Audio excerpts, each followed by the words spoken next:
here for The Accidental Homeschooler. We are nearing the end of this series, I think, although I am going to do a few more videos. Today, we're talking about curriculum. I've been asked, countless times actually, what do you recommend for curriculum? And the first thing that I want to do is sort of take that apart. So what do you mean by curriculum? Well, Sam, and I'm just imagining the other side of this conversation, I need a book to tell me what to teach my children. I need a book. So somebody recently asked me about history curriculum. And I did a whole, actually, if you go to my Facebook page and throw me a like, the official Sam Sorbo Facebook page, you can find the video up there about how I view teaching history. I was dissuaded from learning history when I went to school. The way that it's taught in school is a deterrent. It's discouraging. It makes history not fun at all. History should be the most fun of all because it's storytelling, and we love storytelling. That's why we go to movies. That's why we watch TV shows. We love stories. That's what history is. There's no reason to treat it any differently. There is no reason to lord over a child simply memorizing names and dates and places in a particular order. There's just no reason. If you tell him a story, and in fact, we know that for memory, if you want to improve your memory, what do? You make a mnemonic, I think they're called. So it's a memory game using the letters and stuff, and it's like a little puzzle, like you make it up and then you know it. Or you tell yourself a story. And in fact, I can't remember the whole thing, but it's sort of like if you want to remember something, then you picture a house and you put each of the objects into a room and then you walk through the house in your mind. You're telling yourself a story. We love stories. So just tell your children the story of life, of the world as we know it, of human beings through the world, and how they lived in the world then and how they live in the world now. I will recommend, I don't like to recommend curriculum because I've only ever used basically one of any particular thing.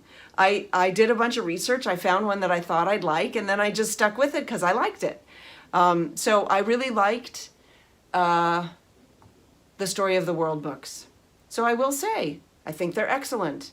Weisbauer, I think, is the author, if I remember correctly. The Story of the World. There are 4. It goes through the whole story of the world. I particularly like it because they put some of the Bible stories in there, which are historically accurate and true. And so, without getting too religious about it, it's just, Jesus did live, and so did Paul, and so did you know what I mean? So some of those stories are in there. And Israel, and the history of the Israeli kingdom, the kingdom of Israel. So I really enjoyed those books. I also have to say, growing up, I really enjoyed Twopple, The Way Our People Lived.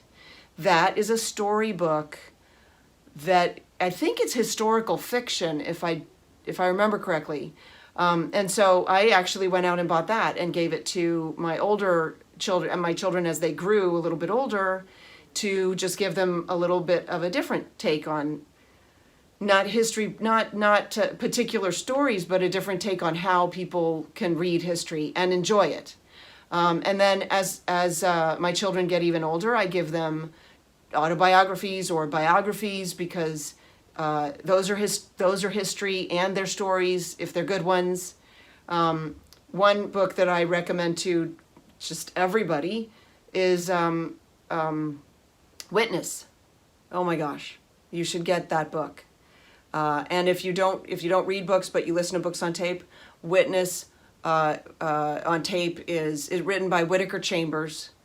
On tape, on audio, is phenomenal. Hang Nor's book about the Khmer Rouge, it's called A Cambodian Odyssey, is a phenomenal book that a young person should read to understand the battle of worldview that we are currently in.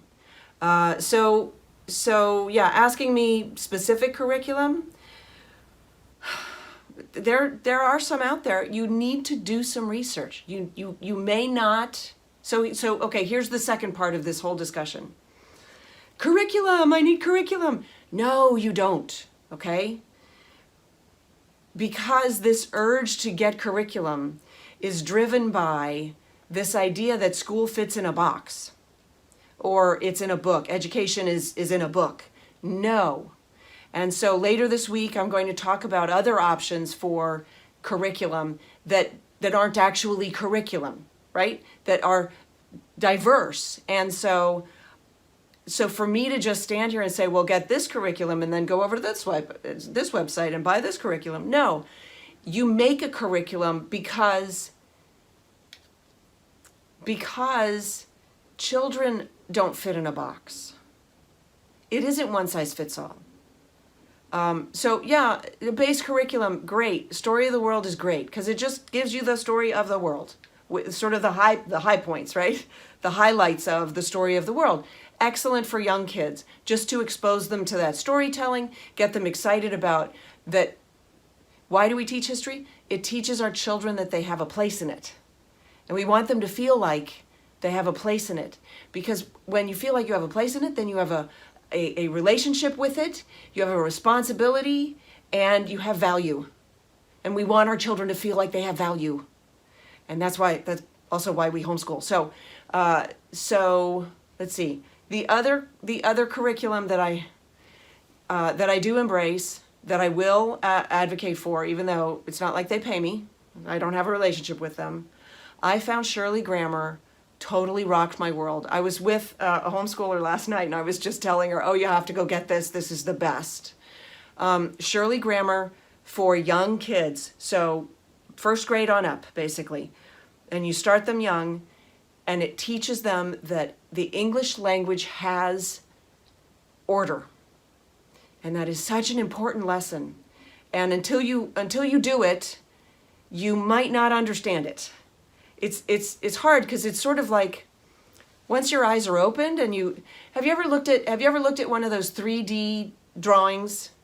And you're supposed to stare at it for a long time. It's a computer-generated sort of image, and it's a lot of repetition. And if you stare at it long enough, it's sort of like if you remember the color, the vision tests for color blindness, and you could see right away. If you're not colorblind, you could see right away. There are green dots, there are red dots. The red dots say 67. The green dots are just around the red dots. But if you're colorblind, you wouldn't be able to see that. And these 3D images are kind of like that, except that you are blind to them until you can relax your focus enough, and then the image just pops out of the 3D version pops out of the image. So the image is just sort of a wash of a bunch of weird graphic stuff, but then all of a sudden a 3D car that's colored with all that graphic stuff emerges. And it's kind of like that. It's like you don't quite understand it. You're like, well, why teach grammar? What's the point? Start teaching it and then you learn. It's an amazing, amazing thing. That's why I just want every parent, every adult should have an opportunity to teach a child. Should just have this phenomenal experience. Because it's also about you. It's not just about the child. It's not just selfless. It's not selfless. It's fun. Okay. Please subscribe, and also go to samsorbo.com and send me an email. I'll sign you up for the newsletter so I can keep in touch with you. Goodness knows we have to do that these days. I don't know how long Facebook is going to allow me to post some of the things that I'm posting, or Twitter for that matter. Do follow me on Twitter at The Sam Sorbo Show. Also go to the official Sam Sorbo Facebook page if you would please. All the links are in the description. Thanks so much for tuning in.